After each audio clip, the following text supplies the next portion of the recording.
अच्छा, पहले तो ये बताइए कि जो ऑनलाइन था उसके अंदर अब तो मेरे ख्याल से कुछ एक आधी कोई बच रहा होगा, अगर कोई बच रहा है तो। कोई बच रहा है आपके ग्रुप में अभी जो ऑनलाइन में लॉगिन नहीं कर पाया?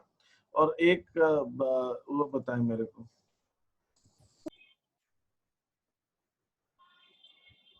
ठीक है, अल सलवा वो सॉरी वो बात करूंगा। ठीक है, फिक्टिशियस एसेट्स। पहले तो हम देखते हैं फिक्टिशियस का हिंदी में मतलब क्या होता है। मैं वो आपको पहले हम वहां से स्टार्ट करते हैं। ये वर्ड अभी मैं इसलिए कह रहा हूँ, मैं तो कहूँ सर ये क्या बता रहा हूँ, ये जरूरी है, वो सही कह रहा है वो उसको। ये भी हम आगे पढ़ेंगे ख्याति गुडविल में, तो ये सब टर्म्स आपको आएंगे। तो fictitious, fictitious meaning in Hindi, इसको काल्पनिक शब्द बोला गया, काल्पनिक, नामित। सर आप 2-3 क्लास ऑफ करके हार्ड कॉपी नोट्स बना लीजिए प्लीज। ठीक है, हाथ 2-3 जोड़ रहे हैं। अच्छा ठीक ठीक है, ठीक है। काल्पनिक, काल्पनिक, झूठा। देखिए इसका क्या क्या मतलब है। फिक्टिशियस, झूठा, जाली, काल्पनिक, ये सब चीजें मिली। दिखावा, दिखावा, है ना, नाम के लिए, नाम के लिए फिक्टिशियस, काल्पनिक, वास्तविक, जाली, झूठा। ठीक है, दिखावा, नकली, बनावटी, मिथ्या। मिथ्या वर्ड्स यहाँ पे उस सेंस में यूज है। मिथ्या, मनगढ़ंत, मनगढ़ंत भी नहीं, मिथ्या कह सकते हैं। काल्पनिक भी नहीं कहूंगा मैं। यहाँ पर जो मिथ्या है, फिक्स एसेट, जो फिक्टिशियस एसेट्स का मतलब है वो मिथ्या से मिलता जुलता है। अवास्तविक भी कहना ठीक नहीं है। ये सब मतलब है, लेकिन यहाँ पे जो मिलता जुलता उसका अर्थ है वो मिथ्या से। अब आपको ये समझना है मिथ्या क्या होती है। मतलब जो दिखने में तो एसेट है लेकिन वो एसेट नहीं है, उसको हम फिक्टिशियस एसेट कहते हैं। तो आप कहेंगे सर ऐसी कौन सी एसेट होती है जो दिखने में एसेट है, मतलब दिखती एसेट है लेकिन होती नहीं है? तो भाई कुछ दिखने होता है यार, ऐसा दुनिया में होता है नहीं, कुछ चीज दिखती अलग है और होती कुछ है। तो ऐसे हाँ, सर जैसे गुडविल सर दिखती नहीं है। अरे नहीं भैया मैडम, गुडविल तो बहुत बड़ी एसेट है, आप ये मत बोलिए, मिथ्या नहीं है वो। हाँ वो अमूर्त एसेट है सर। गुडविल। गुडविल का ये जो प्रश्न प्रियंका इंटेंजिबल, प्रियंका ने जो ये क्वेश्चन कहा है, ये एक बहुत बड़ा कंफ्यूजन है। मैंने अच्छे अच्छे लोगों को देखा है ये कंफ्यूजन। गुडविल अमूर्त है ना, जिसको इंटेंजिबल एसेट, अमूर्त संपत्ति, लेकिन वो फिक्टिशियस, मिथ्या एसेट नहीं, फिक्टिशियस नहीं, बट वो अमूर्त है। क्यों? क्योंकि सर उसी से तो बिजनेस चलता है आप पूरा। मुझे बता, नहीं हाँ बिजनेस चलता है, लेकिन आप कोई मुझे बता सकते हैं कि गुडविल इंटेंजिबल एसेट जरूर है लेकिन वो फिक्टिशियस नहीं है, ऐसा क्यों है? ऐसा क्यों होता है? कोई मुझे बता सकता है इस बारे में? गुडविल फिक्टिशियस एसेट्स नहीं है लेकिन इंटेंजिबल एसेट है। फिक्टिशियस एसेट्स इंटेंजिबल हो जरूरी नहीं कि सारी की सारी इंटेंजिबल एसेट फिक्टिशियस हो, ना ना ना ना ना। फिक्टिशियस एसेट्स तो इंटेंजिबल होगी, पक्की बात है। फिक्टिशियस एसेट इंटेंजिबल ही होगी, लेकिन सारी इंटेंजिबल एसेट फिक्टिशियस नहीं होती। लेकिन वो इंटेंजिबल, गुडविल के साथ ऐसा क्यों? गुडविल इंटेंजिबल तो है लेकिन फिक्टिशियस नहीं। गुडविल आप खरीद सकते हो, इंटेंजिबल फिक्टिशियस एसेट्स खरीदता नहीं है कोई। कोई नहीं खरीदेगा, नालायक होगा वो खरीद, जिसको पैसा नाली में बहाना होगा वो खरीदेगा फिक्टिशियस एसेट्स। कोई नहीं खरीदता फिक्टिशियस एसेट्स। इंटेंजिबल एसेट्स खरीद सकता है। इंटेंजिबल एसेट्स की तो आजकल बहुत कीमत है भाई, है ना। कंप्यूटर सॉफ्टवेयर इंटेंजिबल एसेट्स होते हैं, लाखों रुपए में खरीदती है कंपनी, करोड़ों रुपए में खरीदती है ना। आजकल ट्रेडमार्क, है ना, किसी का नाम हो आप, यस सर, लाखों रुपए में बिकता है, करोड़ों में बिकता है ना। किसी का पास केवल नाम ना, नाम ही लाखों करोड़ों में बिक जाता है। तो इसका मतलब आजकल वो इंटेंजिबल एसेट्स की बात, आजकल तो कई कई कंपनी ऐसी हैं जो कंप्यूटर में ऑनलाइन में है, कहीं ना उनकी लैंड होगी ना कोई बिल्डिंग होगी, कुछ नहीं है, वो सिर्फ इंटरनेट पे है और इंटरनेट पे लाखों का बिजनेस कर रहे हैं, वो कहीं नहीं एग्जिस्ट करती। तो क्या करते हैं, यहाँ से सामान खरीद के यहाँ बेच देते हैं, यहाँ खरीद के यहाँ बेच देते हैं, यहाँ खरीद के यहाँ बेच देते हैं, यहाँ खरीद के खरीद देते हैं। ये ओला उबर सुना है आप लोगों ने नाम? ओला उबर, ये क्या होती है? ये शहरों में टैक्सी चलती है इनकी, ओला उबर की, है ना। आपको कहीं जाना है, ऑटो से जाना है, कार से जाना है, टैक्सी चाहिए, तो आप ओला उबर पे जाके टैक्सी बुक कर दो, तो आपके घर आ जाएगी गाड़ी और आप वहां चले जाओ, उनको पेमेंट कर दो। सर कैब इसी को कहते हैं। हाँ क्या कहते हो? कैब, कैब, कैब, बिल्कुल कैब इसी को कहते हैं। तो ये जो ओला उबर होती है, जो टैक्सियां होती हैं, ये ओला उबर के पास ऐसा नहीं कि सारी टैक्सी इनकी, ये जो ड्राइवर है उन्हीं की है, ये उनसे लेकर चलाते हैं, उनको कुछ पैसा दे देते हैं, कुछ अपने पास कमीशन रख लेते हैं, तो बिना टैक्सी रखे इनका बिजनेस चल रहा है, लाखों पूरे देश में चल रहा है, तो इनको कुछ खरीदनी नहीं पड़ेगी, बिना सर इतना काम कर। सर बस ये रहते हैं कि ये ऑनलाइन बुकिंग के माध्यम से इनको कस्टमर बस दे देते मिल हैं। जाए तो ये क्या हुआ, ये ऐसा बिजनेस मॉडल हो गया, ये ऐसा बिजनेस का तरीका हो गया, इसमें आपको इन्वेस्टमेंट क्या लगा, इन्वेस्टमेंट तो लगा ही नहीं, दिमाग लगाया आपने, कंप्यूटर सिस्टम बनाया और आपने कर लिया, इसमें पूंजी क्या लगी, थोड़ी बहुत ही लगेगी पूंजी, पता चला आपके हर शहर में गाड़ी दौड़ रही है ओला उबर के नाम पे, लेकिन आपने धंधे में पैसा तो कुछ ऐसा लगाया नहीं। तो ऐसे आजकल मॉडल चलते हैं बिजनेस के, तो इसलिए आप ये मत कहो कि इंटेंजिबल एसेट की वैल्यू नहीं होती। दूसरी चीज ख्याति, गुडविल बेची जा सकती है, खरीदी जा सकती है, इसलिए गुडविल वो है अमूर्त एसेट है, इंटेंजिबल है, लेकिन वो फिक्टिशियस नहीं। अब जयंत का वो प्रश्न वहीं का वहीं आ गया है। अब ये फिक्टिशियस एसेट्स होती क्या है?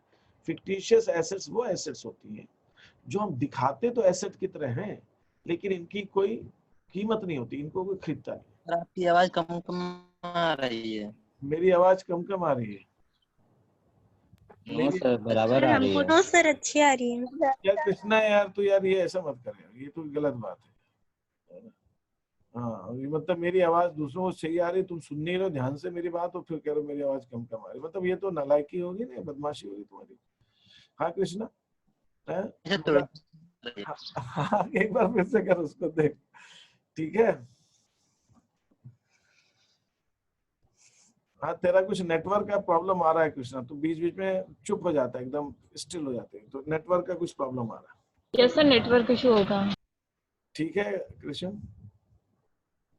हाँ ये अब हुई ना बात में, कान में तू थोड़ा सा रुई लगा ले, बस ठीक हो गया। हाँ ठीक है। तो अब मैं क्या कह रहा था कि जो गुडविल है, गुडविल फिक्टिशियस एसेट्स की बात हो, तो फिक्टिशियस एसेट्स कहने को एसेट होती हैं, लेकिन वास्तव में एसेट्स नहीं होती, वास्तव में एसेट्स नहीं होती। तो इसका उदाहरण मैं आपको देता हूँ, एक सबसे घिसा पिटा उदाहरण है, और जो लेकिन सबसे समझ में आने वाला उदाहरण है, इसलिए मैं दे रहा हूँ। बोले कि ये तो यार कहीं हर जगह आप देखोगे ना, तो ये एग्जाम्पल ऐसा उदाहरण है जो हर जगह दिया रहता है, लेकिन ये भाई है तो है, देना पड़ेगा। मैं नया कोई उदाहरण देना चाहता था, लेकिन नया भी कोई दिमाग में ऐसा आ नहीं रहा है। मान लीजिए इसको कहते हैं, इस अकाउंट का नाम है एडवर्टीजमेंट सस्पेंस अकाउंट। ये अभी आप आगे कहीं आएगा, देखना ये जो टॉपिक आगे आएगा, advertisement suspense account. Advertisement expense तो समझते हैं आप? यस सर, विज्ञापन खर्च। लेकिन हाँ ये उसको सस्पेंस अकाउंट को क्या बोलते हैं अपन? सस्पेंस अकाउंट को उचंती खाता, है ना? उच्चंत खाता या फिर उद्धृत खाता। उद्धृत खाता है, उच्चंत खाता। तो ये विज्ञापन उद्धृत खाता या विज्ञापन उच्चंत खाता, इसका क्या मतलब हुआ? इसका मतलब ये हुआ कि मान लीजिए मैं इस साल कोई अपना एक माउस मार्केट में लॉन्च करने वाला, मैं मार्केट में एक माउस इस साल नया मार्केट में डालने वाला। तो छोटा प्रोडक्ट है, ये बड़े बड़े प्रोडक्ट के साथ ऐसा होता है। मैं एग्जांपल दे रहा हूँ, मैं चाहता हूँ, मैंने इसके लिए बहुत बड़ा सा एक कार्यक्रम किया, प्रोग्राम किया तगड़ा सा, उसके अंदर मैंने फिल्म स्टार और क्रिकेट स्टार, ये सब फिल्म स्टार वगैरह को बुलाया, हाँ शाहरुख खान को बुलाया। अब शाहरुख खान आए साहब, तो 50 लाख रुपया ले लिया उन्होंने मेरे से। उन्होंने कहा अच्छा तो माउस लॉन्च करो। मैंने कहा आप आ जाओ तो अच्छा रहेगा, है ना? आप आओगे तो थोड़ा सा आप मेरे माउस को जो है ना चलाओगे, दिखाओगे दुनिया को, फोटो वोटो आए, तो उससे लोग ज्यादा मेरा माउस खरीदेंगे। तो अब ये जो 50 लाख ले लिया उसने मेरे माउस के लिए आने में, तो मैंने कहा चलो ठीक है यार, कमाएंगे 50 लाख रुपया। मैंने दिया उसको।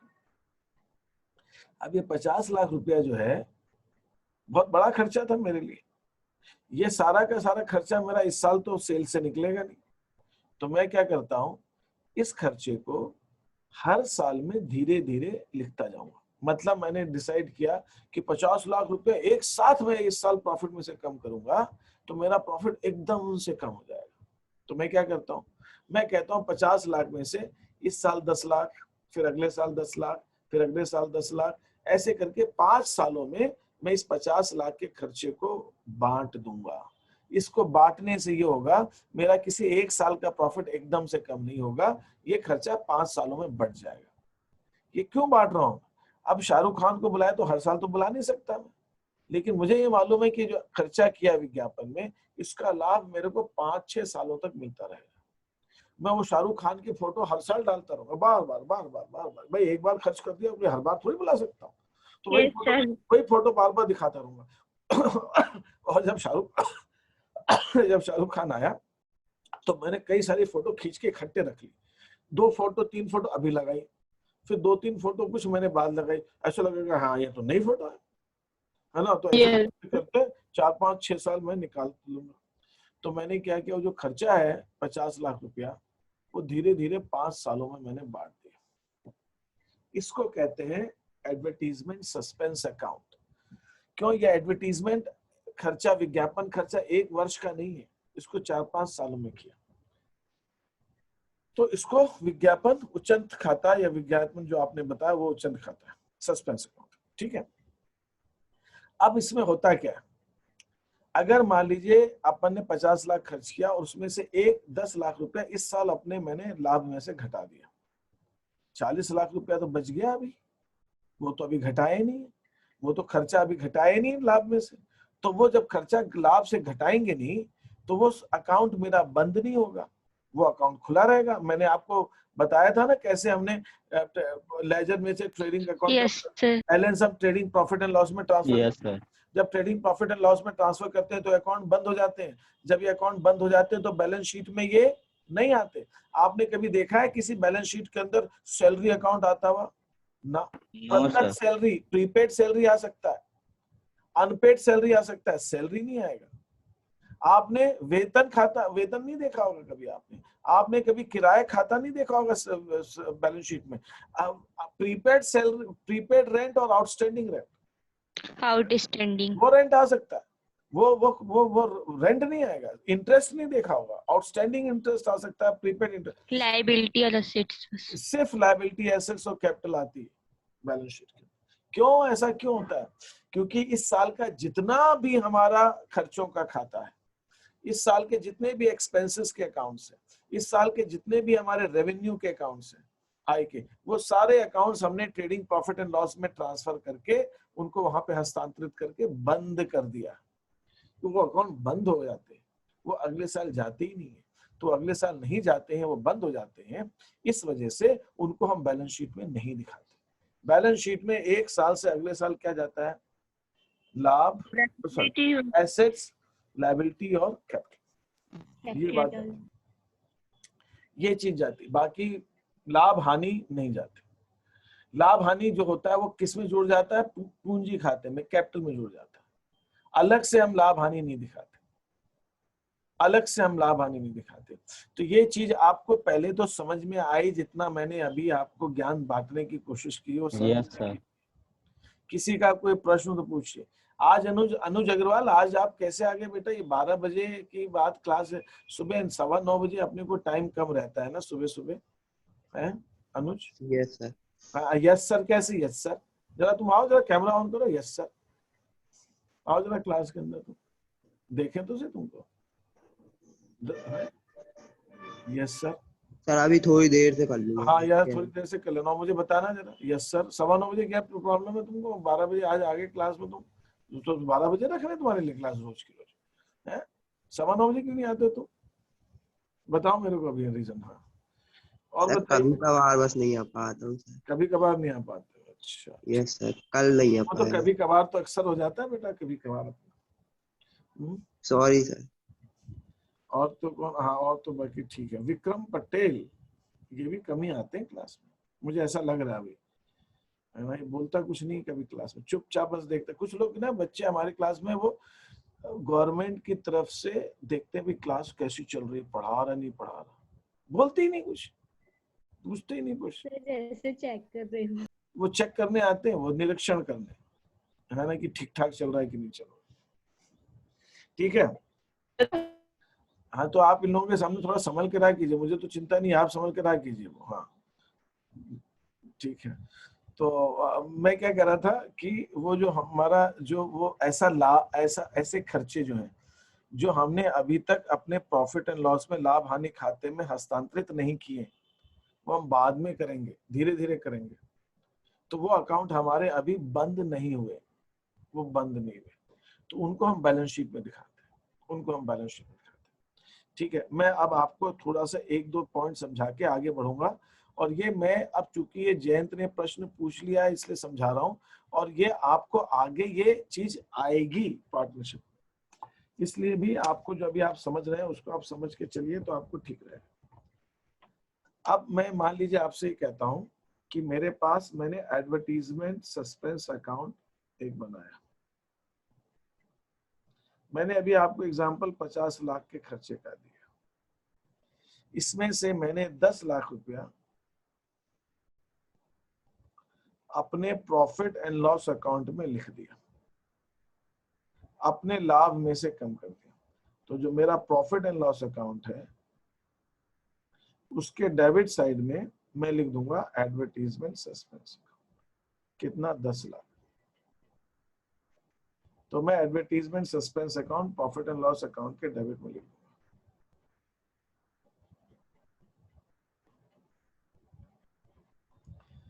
तो 50 लाख में 10 तो लिख गया, अभी भी 40 लाख रुपया बच जाएगा। तो मैं बैलेंस शीट बनाऊंगा, तो बैलेंस शीट में परिसंपत्ति की तरफ, एसेट्स की तरफ मैं लिखूंगा एडवर्टीजमेंट सस्पेंस अकाउंट। कितने से?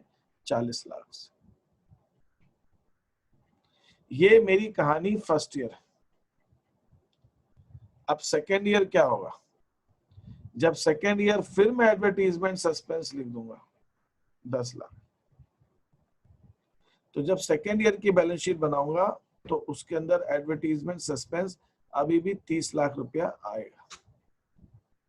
ये अमाउंट, ये राशि धीरे धीरे गिरती जाएगी बैलेंस शीट में, लेकिन जितना अमाउंट अभी तक लाभ हानि खाते में ट्रांसफर नहीं हुआ है उसको हम बैलेंस शीट में दिखाते जाएंगे। और किस साइड दिखाएंगे? एसेट्स की तरफ दिखाएंगे। तो कहने को यहाँ पे मेरे पास लैंड एंड बिल्डिंग भी है, ठीक है, कहने को तो मेरे पास इधर लैंड एंड बिल्डिंग भी है,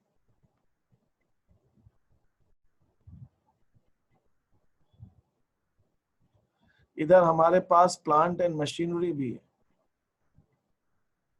फर्नीचर। और वो टोटल करके मान लीजिए हमने दिखा दिया भाई 40 लाख, 50 लाख, 90 लाख के हमारे पास एसेट्स है ढंग से। लेकिन ये सारी की सारी 90 लाख का जो टोटल आ रहा है ना एसेट्स का, बैलेंस शीट का योग टोटल, ये 90 लाख के एसेट्स है नहीं हमारी, 90 लाख के एसेट्स है नहीं हमारी। इसके अंदर से ये जो एडवर्टीजमेंट सस्पेंस का विज्ञापन उच्चंत खाते का अमाउंट है, ये कोई एसेट थोड़ी है। इससे क्या मिल रहा है आपको? ये तो खर्च कर दिया पैसा, खर्चा है तो, जो अभी तक लिखा नहीं गया प्रॉफिट लॉस में।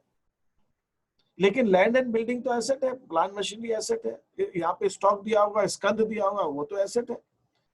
यहाँ पे बैंक बैलेंस दिया होगा, कैश बैलेंस दिया होगा, वो तो एसेट है। यहाँ देनदारियां दी होंगी, डेटर्स दिए होंगे, वो तो एसेट है। लेकिन ये जो दिया हुआ है आपको एडवर्टीजमेंट सस्पेंस अकाउंट का, ये एसेट नहीं है। मतलब जितने भी एक्सपेंसेस अब हमारे साथ बैलेंस शीट के अंदर जब हम बैलेंस शीट बनाते हैं तो बैलेंस शीट की में एसेट्स की तरफ कभी कभी हम खर्चों को और हानियों को दिखाते हैं। खर्चे हानि क्या होते हैं? Advertisement suspense account. ये एसेट्स की तरह दिखाई गई हैं। दूसरे क्या होते हैं? एक होता है प्रॉफिट एंड लॉस अकाउंट भी दिखा देते हैं। अब ये क्या दिखा रहा है भाई? Profit and loss account. ये देखा जाए तो ये PL profit and loss appropriation account है। ये दिखा रहा है कि प्रॉफिट एंड लॉस एप्रोप्रिएशन का अगर कभी लॉस हुआ तो लॉस अगर हम पार्टनर्स को नहीं बांटते, लॉस अकाउंट उसी में पड़ा रहने देते, तो ये बैलेंस शीट में एसेट साइड में आएगा। तो इसको कहा जाता है अनडिस्ट्रीब्यूटेड लॉसेस। अनडिस्ट्रीब्यूटेड, अवितरित हानियां, अनडिस्ट्रीब्यूटेड लॉसेस, वो हानियां जो अभी तक साझेदारों को वितरित नहीं की गई हैं।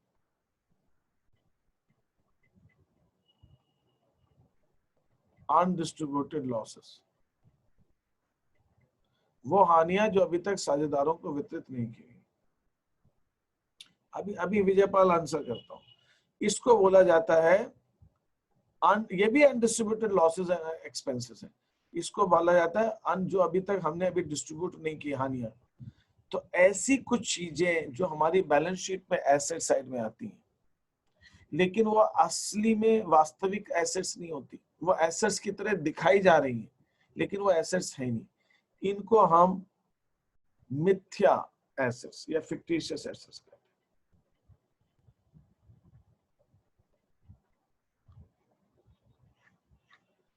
इनको हम फिक्टिशियस एसेट्स कहते हैं। तो अभी तक जो मैंने बात कही उतनी बात समझ में आई कि नहीं आई, मुझे ये बताइए।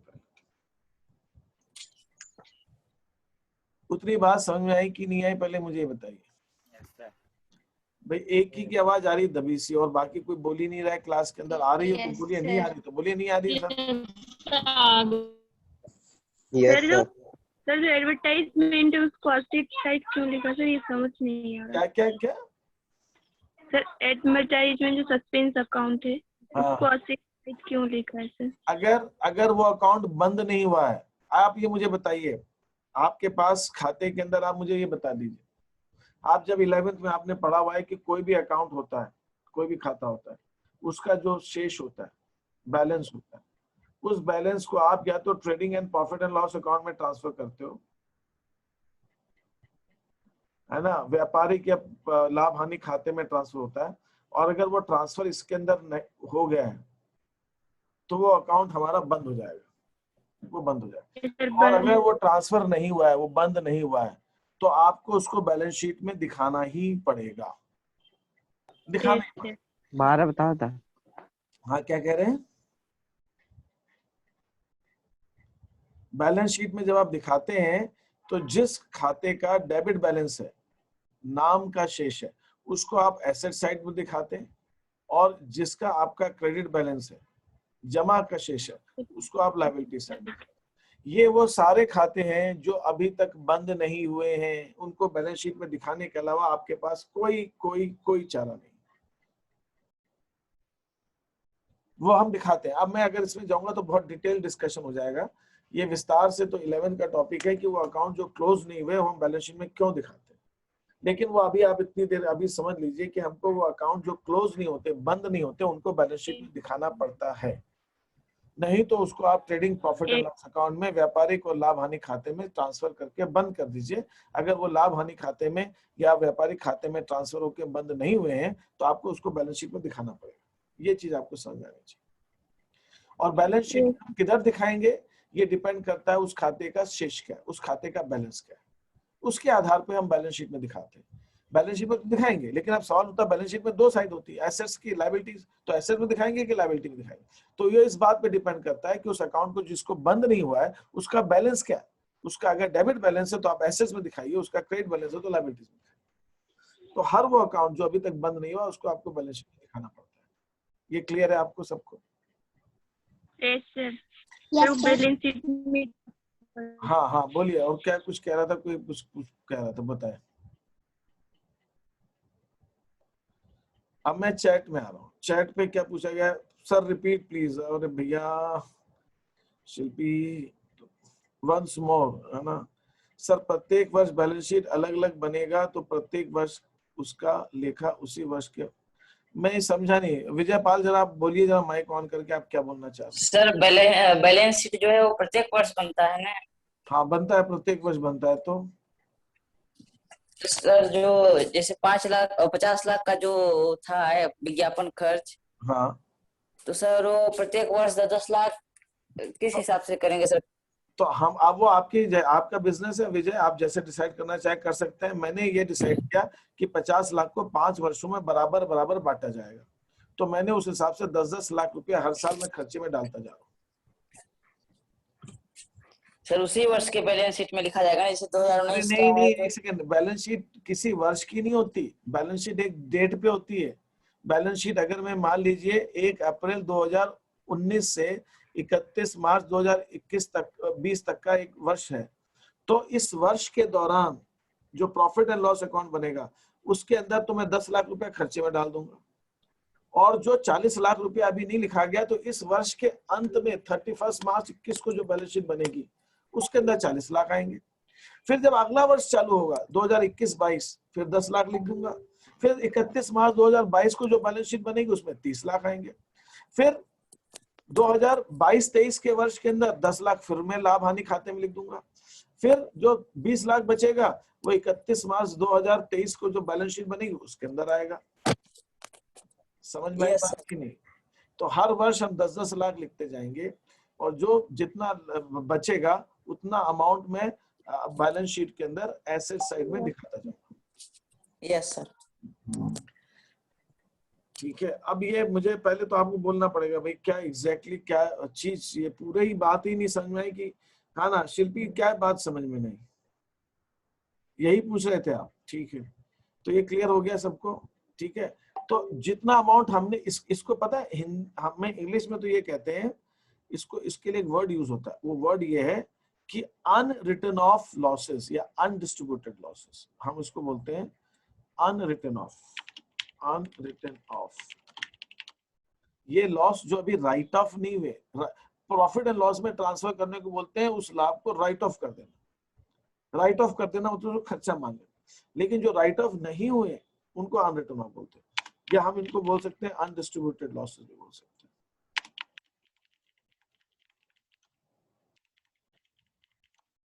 अनरिटन ऑफ लॉसेस या अनडिस्ट्रीब्यूटेड लॉसेस, तो ये ऐसे खर्चे हैं या लॉसेस या एक्सपेंसेस या ऐसे हानियां हैं जिनको अभी तक हमने अपने पार्टनर्स को बांटा नहीं या उनको अपने लाभ में से, प्रॉफिट में से कम नहीं किया, तो वो ऐसी हानियां, ऐसे लॉस बैलेंस शीट की में अपीयर होते हैं। ये बैलेंस शीट में अपीयर होते हैं और वो एसेट साइड में अपीयर होते हैं। और उनको, उनके कुछ के उदाहरण, इनके एग्जाम्पल क्या है? इनके एग्जाम्पल मैंने आपको अभी 2 एग्जाम्पल दिए, एक है एडवर्टीजमेंट सस्पेंस अकाउंट और एक दूसरा है प्रॉफिट एंड लॉस अकाउंट। अगर प्रॉफिट एंड लॉस अकाउंट का डेबिट बैलेंस है तो इसका मतलब वो लॉस है और वो बैलेंस शीट की एसेट साइड में दिखाया जाएगा। ऐसा भी हो सकता है कि प्रॉफिट एंड लॉस का क्रेडिट बैलेंस हो तो वो प्रॉफिट दिखा रहा है, ये ऐसा प्रॉफिट है जो अभी तक पार्टनर्स को बांटा नहीं गया और वो बैलेंस शीट की लायबिलिटी साइड में आएगा।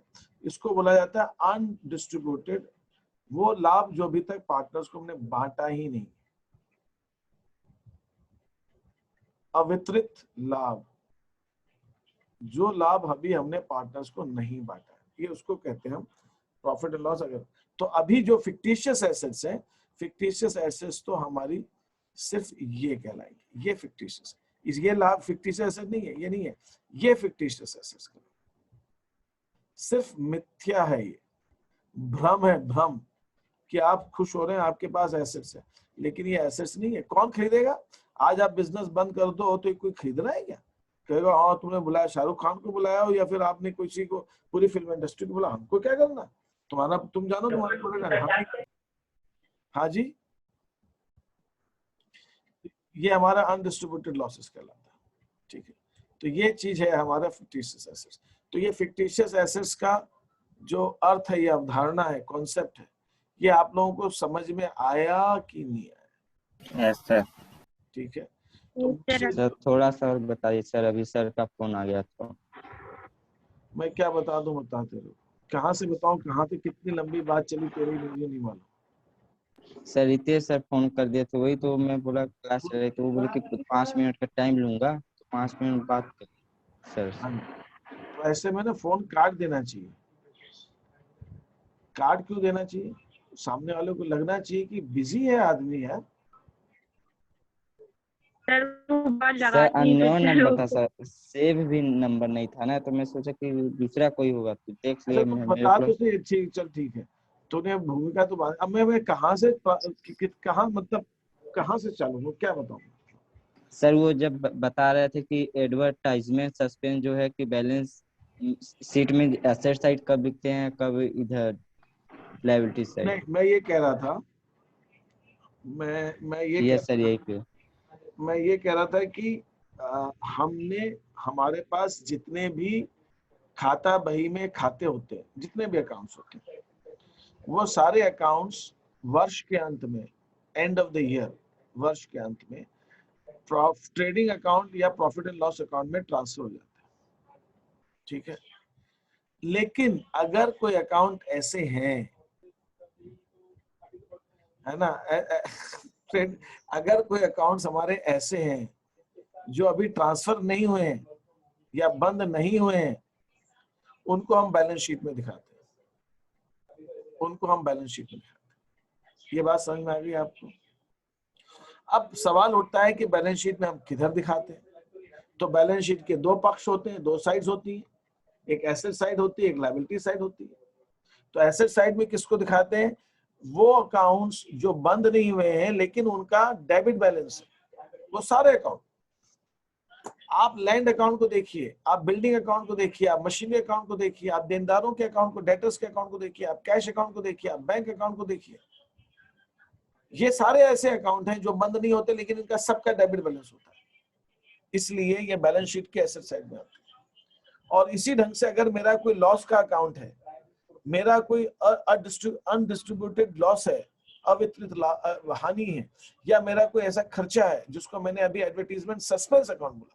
ये सस्पेंस अकाउंट लगाया क्यों है? सस्पेंस एडवर्टीजमेंट एक्सपेंस क्यों नहीं बोल दिया? एडवर्टीजमेंट सस्पेंस इसलिए लगाया कि भैया ये इस साल का नहीं, कई सालों में जाएगा। अभी सस्पेंस है, कितने सालों में लिखेंगे, अभी सस्पेंस है, अभी इस बात पे संशय है कि कितने सालों में इसको लिखा जाएगा। अभी इस साल का ही नहीं है खर्चा, इस साल का होता तो सस्पेंस हटा दो, उसके अंदर से सस्पेंस हटा देते, सिर्फ एडवर्टीजमेंट बोलते, है ना, विज्ञापन खर्च बोलते। विज्ञापन खर्च सिर्फ नहीं बोल रहे, विज्ञापन उचंत खाता या विज्ञापन संशय, अभी डाउट है कि अभी इस साल नहीं लिखेंगे, थोड़ा लिखेंगे, थोड़ा अगले साल लिखेंगे। अब जब तक हम हमारी बाद में इच्छा हो गई कि 10 साल में लिखेंगे तो 10 साल में लिख देना। तो इसको खाते को हम लिखते हैं एडवर्टीजमेंट सस्पेंस। ये बंद नहीं हुआ है और इसका डेबिट बैलेंस होता है, क्योंकि जब हम एडवर्टीजमेंट एक्सपेंस करते हैं तो हम एंट्री क्या करेंगे? Advertisement suspense account debit to cash जब करेंगे, या बैंक से करेंगे, 50 लाख रुपया नगद तो देंगे नहीं, चेक से देंगे। तो हमारा एंट्री हुई advertisement suspense account debit to bank. तो ये एडवर्टीजमेंट सस्पेंस अकाउंट का डेबिट बैलेंस है। इसके अंदर 10 लाख रुपया इस साल कम हो गया, 40 तो बचा है डेबिट बैलेंस में, डेबिट साइड है। Yes sir. तो 40 बचा, ये कहाँ आएगा? बैलेंस शीट में आएगा। और डेबिट बैलेंस है तो बैलेंस शीट में किधर आएगा? एसेट्स में आएगा। तो जितने भी अकाउंट्स होते हैं जो बंद नहीं होते, जिनका डेबिट बैलेंस होता है, उनको हम बैलेंस शीट के एसेट्स में दिखाते हैं। और जितने भी अकाउंट्स होते हैं जिनका क्रेडिट बैलेंस होता है, हम बैलेंस शीट की लायबिलिटीज में दिखाते हैं। ये मैंने कहा, और सारे अकाउंट्स को हम ऐसा करते हैं। फिर मैंने ऐसा कहा कि ऐसे कौन से अकाउंट्स हैं जिनका डेबिट बैलेंस होता है और वो लॉसेस अकाउंट है, बंद नहीं हुए, और बैलेंस शीट में हम दिखाते हैं। तो मैंने आपको एग्जांपल अभी सिर्फ 2 का दिया है। वो 2 कौन से अकाउंट्स हैं जो है ऐसे? वो एक है एडवर्टीजमेंट सस्पेंस अकाउंट और प्रॉफिट एंड लॉस अकाउंट। ये 2। प्रॉफिट एंड लॉस अकाउंट का डेबिट बैलेंस होता है। डेबिट बैलेंस होता है मतलब वो लॉस होते हैं। डेबिट बैलेंस है किसी प्रॉफिट एंड लॉस अकाउंट का तो मतलब वो लॉस है। हमने देखा है कि लॉस का डेबिट बैलेंस होता है, और वो डेबिट बैलेंस है और लॉस है, मतलब डेबिट बैलेंस है तो लॉस तो हो गई होगा, तो वो बैलेंस शीट की एसेट साइड में दिखाया जाएगा। लेकिन प्रॉफिट एंड लॉस अकाउंट का डेबिट बैलेंस हो हमेशा ऐसा जरूरी नहीं है, उसका क्रेडिट बैलेंस भी हो सकता है। अगर क्रेडिट बैलेंस है तो वो प्रॉफिट है, वो प्रॉफिट। और अगर क्रेडिट बैलेंस है तो प्रॉफिट है, प्रॉफिट है तो बैलेंस शीट की लायबिलिटी साइड में दिखाया जाएगा। ठीक है। दूसरा अकाउंट जो ऐसा है जो बैलेंस शीट के एसेट्स में आता है और इसी तरह का है, वो अकाउंट है एडवर्टीजमेंट सस्पेंस अकाउंट, जो अभी मैंने आपको एग्जांपल दिया। 50 लाख में 10 लाख खर्चा मान लिया, 40 लाख तो नहीं माना ना अभी, तो 40 लाख रुपए को बैलेंस शीट के एसेट्स में दिखाएंगे। अब जैसे विजय पालने का फिर अगले साल क्या होगा? अगले साल फिर 10 लाख रुपए हम ट्रांसफर कर देंगे प्रॉफिट एंड लॉस में, फिर 30 लाख बचेगा, तो 30 लाख उस साल के अंत में जब बैलेंस शीट बनाएंगे तो उस साल के अंत की बैलेंस शीट में 30 लाख रुपए दिखाएंगे। तो हर साल अगर मैं पिछले 5 सालों का बैलेंस शीट देखूंगा तो एक साल के बैलेंस शीट के अंदर एडवर्टीजमेंट सस्पेंस 40 लाख होगा, फिर उसके बाद वाले साल के अंदर 30 लाख होगा, फिर उसके बाद वाले साल के अंदर 20 लाख होगा, फिर उसके बाद वाले साल के अंदर 10 लाख होगा, फिर उसके बाद 0। ऐसे हमने हमारे बैलेंस शीट में हम देखेंगे कि एडवर्टीजमेंट सस्पेंस अकाउंट का जो अमाउंट है वो धीरे धीरे कम होता जा रहा है। वो कम क्यों होता जा रहा है? क्योंकि उतना खाता उतना लॉस हम राइट ऑफ करते जा रहे हैं। मैंने कहा इसको कहते हैं राइट ऑफ करना। राइट ऑफ कर दिया, राइट ऑफ कर दिया मतलब प्रॉफिट से घटा घुटू के खत्म कर दिया। जो राइट ऑफ नहीं किया है वो बैलेंस शीट के एसेट्स में है। तो ऐसे कौन से खर्चे जो बैलेंस शीट के एसेट्स में राइट ऑफ नहीं किए दिखाए जाते हैं, वो मैंने आपको दो नाम दिए, एडवर्टाइजमेंट सस्पेंस और प्रॉफिट एंड लॉस का debit balance. Debit balance, credit balance नहीं, डेबिट। ये दोनों अकाउंट हमारे फिक्टिशियस एसेट्स कहलाते हैं। और अगर प्रॉफिट एंड लॉस का क्रेडिट बैलेंस है तो वो बैलेंस शीट की लायबिलिटीज में आएगा और उसको हम बोलेंगे अवितरित लाभ, अनडिस्ट्रीब्यूटेड प्रॉफिट्स। उसको हम अवितरित लाभ बोलेंगे, अनडिस्ट्रीब्यूटेड प्रॉफिट बोलेंगे। यहां तक किसी को कोई संशय वगैरह कुछ डाउट है क्या? कुछ डाउट है किसी को?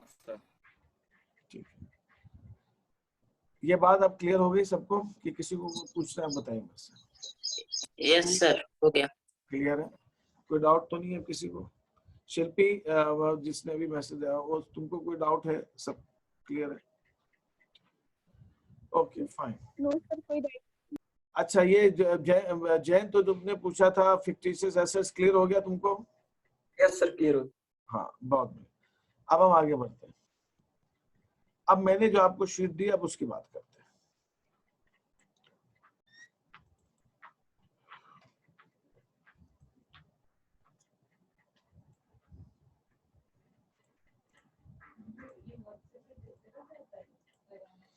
ये मैंने आपको भेजी है, गुडविल और उसका मूल्यांकन। अब ये इसकी ऐसी जरूरत क्या पड़ गई भाई गुडविल की, और गुडविल का वैल्यूएशन करने की ऐसी क्या जरूरत पड़ गई, वो हम समझने की कोशिश करेंगे। तो मैं एक काम करता हूँ, यहाँ से वीडियो ब्रेक कर देता हूँ।